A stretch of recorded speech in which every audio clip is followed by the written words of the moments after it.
10 things you didn't know about Learner Tien. His name is Learner. His ranking is top 25 in the world. He is 20 years old, and almost everything about how he got here is completely unlike the story you think you know. There is a new generation taking over professional tennis. Carlos Alcaraz already has 7 Grand Slams. Jannik is ranked number 1 in the world. The sport is young, brilliant, and moving fast. And somewhere in the middle of all of it, quietly, without much fanfare, a left-handed kid from Irvine, California is climbing a ladder that almost nobody saw him on until he was already near the top. Learner Tien reached a career-high ranking of world number 23 in February of 2026. He won his first ATP Tour title at the Moselle Open. He won the Next Gen ATP Finals. He reached the quarterfinals of the Australian Open, beating Daniil Medvedev twice in 6 months along the way. He is not a fluke. He is not a wildcard story. He is a genuinely elite tennis player in the earliest chapters of what looks like a very long career. But here's the thing about Learner Tien. The stats tell one story. The person behind the stats tells something far more interesting. Before we talk about what he has done on a tennis court, there are 10 things about this young man that most people have no idea about.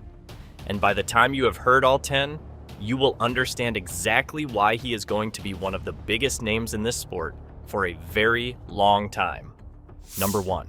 His name was chosen because his mother is a teacher, not metaphorically, not as some grand philosophical statement about the journey of life.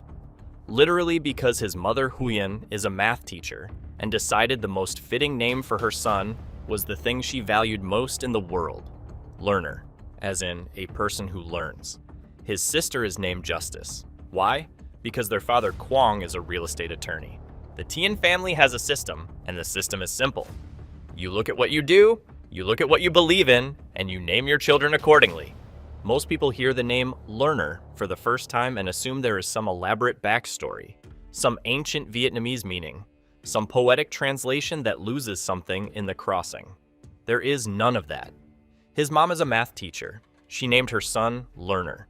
And somewhere in that straightforward, unadorned logic is something quietly beautiful. Because here is what that name has done. Every time a commentator says it on television, every time a journalist writes it in an article, every time a new fan hears it for the first time, they stop, they repeat it, they remember it. In a sport where 100 players blend into a background of forgettable names, Learner Tien is impossible to forget. His mother gave him that before he ever picked up a racket. Number 2. He held a tennis racket at 1.5 years old, not 5 years old. Not the age when parents typically introduce children to sports. A year and a half? Barely walking, still learning what objects are and what they do, and someone handed him a tennis racket. His parents played recreationally. The facility was right next to their home in Irvine. Tennis was part of the texture of daily life in that household, the same way some families always have a football in the yard or a basketball in the driveway. It wasn't a program, it wasn't a plan, it was just what they did, and the baby came along, and somebody handed him a racket because why not? He apparently did not drop it. When you hear that a professional athlete showed early signs of exceptional talent, the story is usually cleaned up a little. The age gets rounded to a reasonable number. The narrative gets polished. But 1.5 years old is specific enough to be a genuine memory. Someone in that family remembers exactly what happened. And what happened is that a toddler picked up a racket and the thing felt right in his hands, and it never really stopped feeling right from that day forward. The muscle memory that allows Learner Tien to redirect a 130-mile-per-hour serve from across a baseline at the Australian Open started building before he could reliably walk in a straight line. That is not a normal origin story. That is something else entirely. Number 3. He won his first tournament at age 5. The venue was the Racket Club of Irvine. The competition was local. The trophy was probably small. None of that matters. What matters is this. The same kid who was holding a racket at 18 months old was winning competitive matches 4 years later. That is not a slow build. That is not a child who gradually discovered a talent over years of patient development. That is a person whose body and mind were oriented toward this specific thing from the very beginning. The gap between picking up a racket and winning with it was approximately 3.5 years. Most professional players will tell you that they spent years as children losing matches, losing tournaments, losing confidence before anything started clicking. The losses were part of the process. They still are. But Learner Tien, at 5 years old, was already on the winning side of the ledger at his local club. The racket club of Irvine has no idea what it witnessed that day.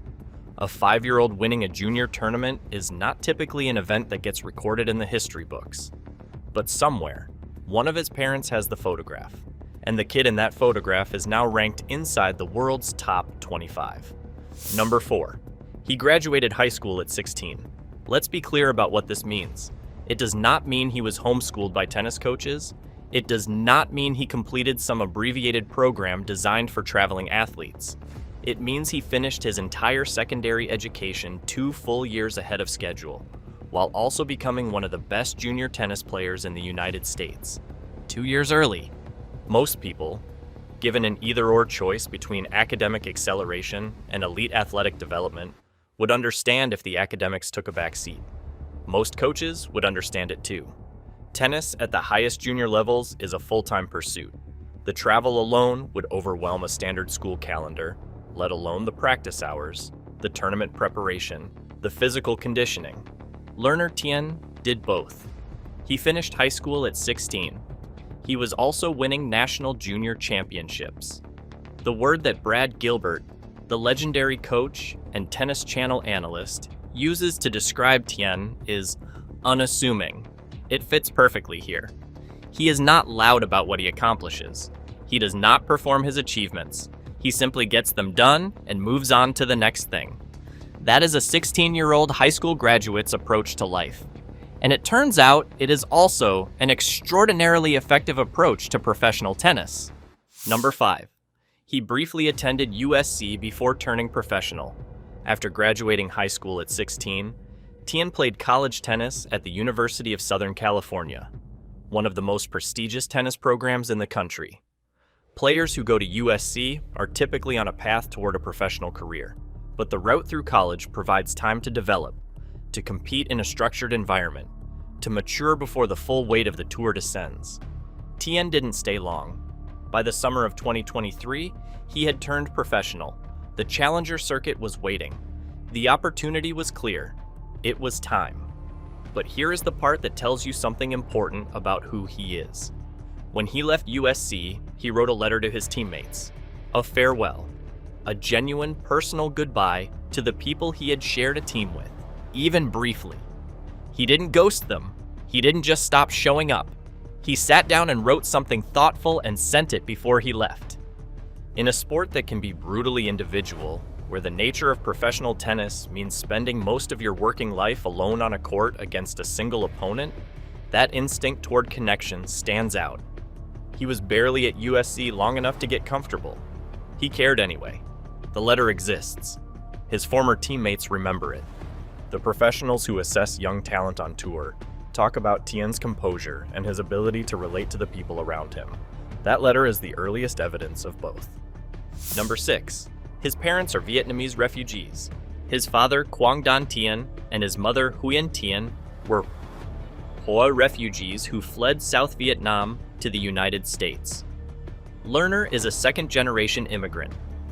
The family that built itself in Irvine, California, that had children and named them after professions and handed them tennis rackets at 18 months old, started from nothing in a new country. That context matters. Not because hardship automatically translates into greatness, but because it shapes a family's relationship with opportunity. When your parents rebuilt their lives from zero in an unfamiliar country, the idea of walking away from a chance, any possibility of something better, is not something that occurs to you easily. You use what you have. You work with what is in front of you. You do not waste it. Tien's work ethic is not subtle. In 2024 alone, he played 77 matches across ITF and ATP Challenger level events. He won 63 of them. He did not catch a lucky wild card and ride it to a magical run. He built a 28-match winning streak by showing up to every single tournament available to him and winning more than he lost, over and over for months. He improved his ranking from 473rd in the world to 114th in a single season through sheer volume of competition and consistency of performance. Nobody grinds like that by accident. That drive comes from somewhere, and the somewhere, at least in part, is a family story that understands the cost of opportunity and refuses to let it go to waste. Number 7. He plays Fortnite with fellow pro Alex Michelsen in his spare time. After all of that, after the refugee family narrative and the high school graduation at 16 and the letter to his college teammates, it is probably important to note that Learner Tien is also just a 20-year-old kid who plays video games in his room. He and Alex Michelsen, another young American pro making his way up the ranks, are close friends. They came up through the same junior circuit. They understand the same pressures. They deal with those pressures, at least partially, by logging onto Fortnite together. When asked about his time off, Tien has said it is pretty much spent in bed, doing nothing. No elaborate recovery protocols described in breathless detail, no curated content strategy. Just a young man who works extremely hard at tennis, and then, when the work is done, does approximately nothing. That balance is more valuable than it sounds. The players who burn out before their prime are usually the ones who can never fully switch off. They carry the court with them everywhere. They cannot separate who they are from what they do. The players who last, the ones who are still competing and still hungry at 28 and 30, are almost always the ones who figured out early how to close the door on the game when the day is finished. Learner Tien closes the door and opens Fortnite. There is wisdom in that, even if nobody in the tennis world is going to frame it that way. Number 8.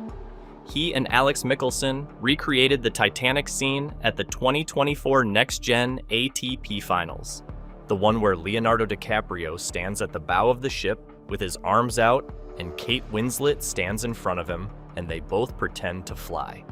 Two professional tennis players, one of them ranked inside the world's top 30, the other also inside the top 30, both of them fully committed to the bit. Full arms out, wind in the hair execution of the most famous romantic scene in blockbuster cinema history, standing together at what was presumably the front of something, somewhere in Jeddah, Saudi Arabia, where the 2024 Next Gen Finals were held. Learner Tien won that tournament in 2024, then came back and won it again in 2025. The Next Gen Finals have produced some extraordinary champions.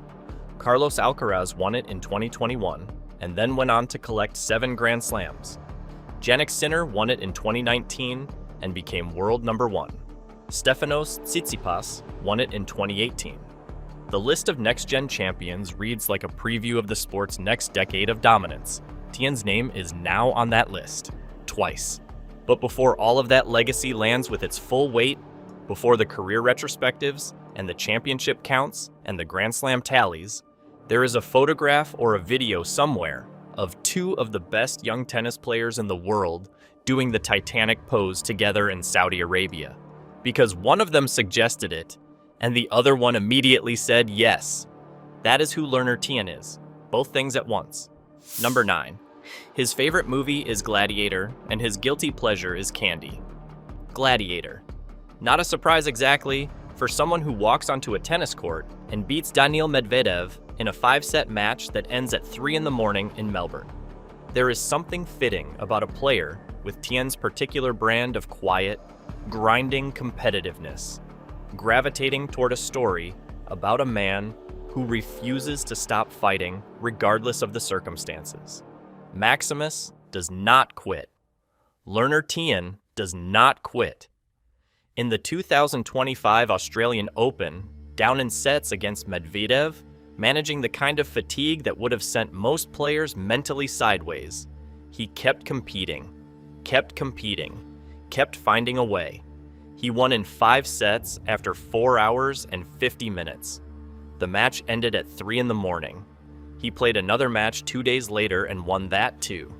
His favorite TV show is Breaking Bad, which might say even more. Walter White is not a character who inspires passive viewers.